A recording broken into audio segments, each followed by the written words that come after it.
Ibu Saudara, Shalom. Marilah pagi hari ini kita menyadari bahwa anugerah Tuhan yang telah membebaskan setiap kita dan melayakkan setiap kita untuk kita bisa datang pada Tuhan. Mari bawa pujian ini menyembah Dia, Allah yang hidup. Setiap manusia pernah terhilang, jatuh bangun di dalam dosa. Setiap manusia perlu penolong yang sanggup ampuni dosa kita. Yesus Tuhan yang beda, Dia ampuni semua dosa. Anugerah-Mu memelukku,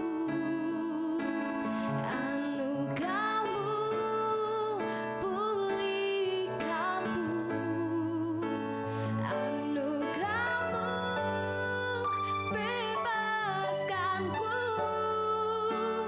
bawa aku ke hidup yang baru. Anugerah-Mu layakkanku, anugerah-Mu ubahkanku, anugerah-Mu berkatiku, anugerah-Mu layakkanku, terima surga-Mu. Lebih lagi saudara, bahwa pujian ini hanya bagi Tuhan.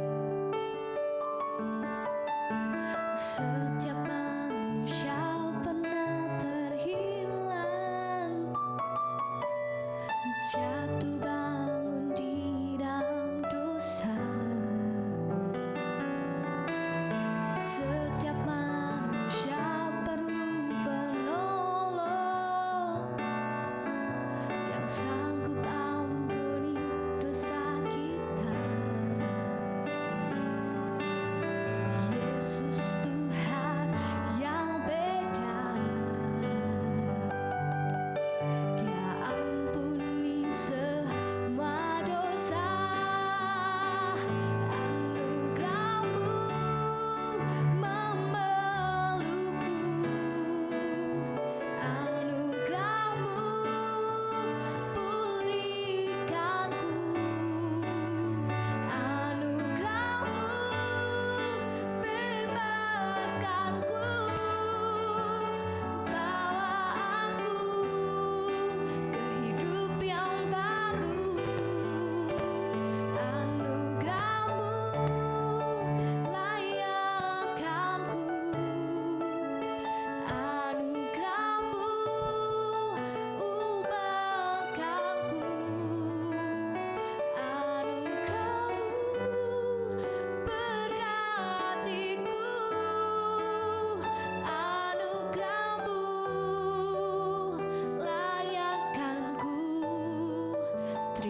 segala puji, menyatakan segala syukur karena anugerah-Mu yang telah memulihkan setiap hidup kami Tuhan.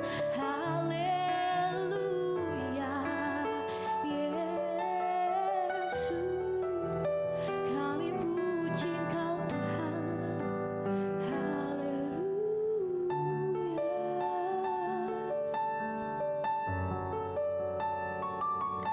Kami bersyukur Tuhan karena anugerah Tuhan yang sungguh nyata untuk setiap kehidupan kami. Karena anugerah-Mu Tuhan yang telah membuat kami pulih. Anugerah-Mu Tuhan yang telah mengubahkan setiap kehidupan kami. Anugerah-Mu Tuhan yang melayakkan setiap kami supaya kami Tuhan dapat menerima surga-Mu itu Tuhan. Sebentar Tuhan, kami akan mendengarkan firman Tuhan. Berkati setiap kami, berkati hati kami, supaya benih yang ditabur dapat berakar kuat di dalam hati kami Tuhan. Kami siap menjadi pelaku kebenaran firman Tuhan di dalam satu nama Tuhan Yesus. Haleluya. Amin. Shalom Bapak Ibu Saudara sekalian, selamat berjumpa kembali dalam ibadah doa pagi online. Saya ucapkan selamat pagi, salam sejahtera. Baiklah, tema bulan ini seperti yang sudah kita tahu bahwa kasih karunia melalui darah Tuhan Yesus. Baik, langsung kita baca di dalam 1 Korintus 11. 1 Korintus 11 ayatnya yang ke-25. 1 Korintus 11 ayat yang ke-25. Dikatakan, demikian juga ia mengambil cawan sesudah makan lalu berkata, cawan ini adalah perjanjian baru yang dimeteraikan oleh darahku. Perbuatlah ini setiap kali kamu meminumnya menjadi peringatan akan aku. Bapak Ibu sekalian, dikatakan setiap kali kita mengambil cawan darah perjanjian ini dan setiap kali kita meminumnya, biarlah ini menjadi peringatan akan aku, peringatan akan Tuhan. Tuhan gak minta macam-macam kepada kita. Tuhan dalam ayat ini cuma minta, ingat aku ya kalau engkau sedang perjamuan. Ingat aku kalau engkau sedang mengambil cawan ini. Tuhan hanya meminta hal ini supaya kita mengingat akan Tuhan. Mengingat ternyata bukan keahlian manusia yang serta-merta. Apalagi kalau mengingat kebaikan orang, kadangkala kita suka lupa. Ingat nggak dulu aku pernah traktir kamu? Apa iya? Masa iya? Aku lupa. Tapi kalau tentang kesalahan orang, kita bisa ingat luar biasa. Ingat loh, kamu masih punya hutang sama saya. Oh, saya ingat kamu dulu yang bolos waktu sekolah itu kan. Kita bisa ingat dengan detil kesalahan-kesalahan orang. Tetapi ini yang Tuhan minta ingat adalah ingat akan kebaikan Tuhan. Tuhan hanya minta bahwa 2000 tahun yang lalu, ingatlah, aku mati dan menumpahkan darah di kayu salib. Mengapa Tuhan harus menumpahkan darah? Ingat, Bapak Ibu, saya akan sering mengatakan kata ingat. Ingat, Roma 3 ayat 23. Karena semua orang telah berbuat dosa dan kehilangan kemuliaan Allah. Dikatakan semua orang, tidak ada satupun yang saleh. Semua orang telah berbuat dosa. Dan dilanjutkan dalam Roma 6 ayat 23. Dikatakan sebab upah dosa adalah maut. Bapak Ibu, kalau mendengar kata maut, jangan hanya dianggap ini sebagai resiko hukuman kalau bolos sekolah. Ini hukumannya serius sekali. Upah dosa adalah maut, terpisah dari kasih Tuhan, masuk dalam penghukuman. Di dalam Matius 13 ayat 42 dikatakan semuanya akan dicampakkan ke dalam dapur api, di mana di sana terdapat ratap tangis dan kertak gigi. Sebuah tempat yang mengerikan. Itulah upah dosa. Upah dosa dalam Roma 3 dikatakan semua orang telah berdosa. Upah dosa adalah maut, dan maut adalah tempat di mana terdapat ratap tangis dan kertak gigi. Jadi ingat, darah Yesus harus tercurah karena pelanggaran ini begitu serius. Menurut Yesaya 64 ayat 6 dikatakan, kesalehan semua orang hanya seperti kain kotor. Sesaleh-salehnya manusia, bahkan kalau ada perlombaan adu saleh, juara satunya di hadapan Tuhan itu hanya seperti kain kotor. Tidak ada satupun manusia yang sanggup menjangkau keselamatan. Karena Roma 3 ayat 10 dikatakan, tidak ada yang benar, seorang pun tidak. So, ingat 2000 tahun lalu, darah Yesus harus tercurah buat kita. Seperti anak sudah dewasa tidak bisa dewasa dengan sendirinya, kita pun harus mengingat bahwa dosa kita ini tidak terhapus dengan sendirinya. Ada pengorbanan Tuhan yang begitu luar biasa melalui perjalanan Via Dolorosa, perjalanan memikul salib sampai ke bukit Golgota. Bapak Ibu Saudara sekalian, ingatlah Tuhan Yesus setiap kali kita mengadakan perjamuan. Mengingat apa? Dia tinggalkan surga, turun ke bumi, menjadi manusia, dan menumpahkan darahnya di kayu salib buat saya dan saudara. Ibrani 12 ayat 24 dikatakan, Ibrani 12 ayat 24, dan kepada Yesus pengantara perjanjian baru dan kepada darah pemercikan yang berbicara lebih kuat daripada darah Habel. Bapak Ibu Saudara sekalian, dikatakan berbicara lebih kuat, berbicara lebih baik, berbicara lebih berguna. Kalau darah Habel berbicara kuat untuk menuntut balas atas kematiannya, tapi darah pemercikan Tuhan Yesus berbicara lebih kuat karena teriakannya adalah teriakan untuk mendatangkan kesembuhan. Teriakannya adalah teriakan untuk mendatangkan kasih karunia, perkenanan, untuk mendatangkan kesembuhan, mujizat, damai sejahtera, penebusan, pendamaian, penyucian. Itulah sebabnya dikatakan darah Tuhan Yesus berteriak lebih kuat daripada darah Habel. Bapak Ibu Saudara sekalian, kalau Bapak Ibu ingat, ketika Tuhan Yesus berjalan di bumi dan melakukan begitu banyak mujizat, 5 roti 2 ikan, dimakan orang banyak sisa 12 bakul, mujizat, orang buta melihat, orang lumpuh berjalan, sebanyak itu mujizat. Tapi ada satu yang tidak terjadi, yaitu tirai bait Allah tidak terbelah.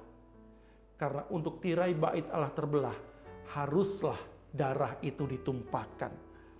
Ketika Tuhan Yesus berteriak dan dia menyerahkan nyawanya, maka dikatakan dalam Matius 27 ayat 50 sampai 51, maka terbelahlah tirai bait Allah itu yang memisahkan ruang suci dan maha suci.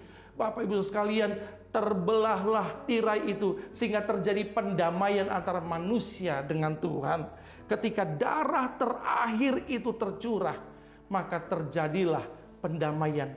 Pada saat darah tercurah, terjadi pengampunan saat itu juga. Pada saat darah tercurah, terjadi pembebasan, terjadi mujizat, terjadi kasih karunia kepada kita.